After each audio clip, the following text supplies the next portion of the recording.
On débute le bulletin à Val-d'Or. Le décès de la septuagénaire qui manquait à l'appel depuis samedi à la suite de l'incendie dans le secteur du Buisson a été confirmé par la Sûreté du Québec. Et Félix, elle a été retrouvée seulement dimanche au lendemain de l'événement. Oui, la femme a été découverte dans les décombres où son décès a malheureusement été constaté sur place. La Sûreté du Québec dit l'avoir identifié et que la famille a été avisée.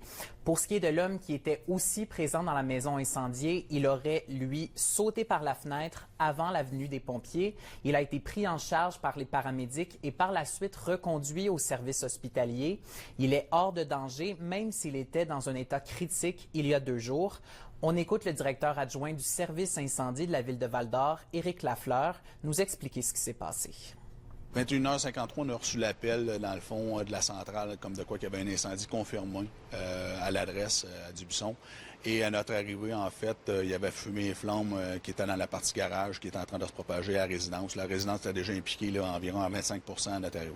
En fait, c'est un feu de bonne ampleur, fumée et flammes, comme je vous expliquais tout à l'heure, qui s'était aussi propagé à 2 voitures en avant, une roulotte. Dans le fond, le développement de l'incendie normal. Puis nous autres, on n'a pas de bonne fontaine dans ce secteur-là, donc on a voulu faire du transport d'eau.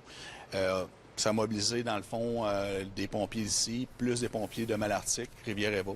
Donc on était 35 à combattre l'incendie, qui s'est terminé aux alentours de 4h50 le matin. En terminant, Anthony, la Sûreté du Québec précise qu'il ne s'agit pas d'un incendie criminel. Parfait. Merci, Félix.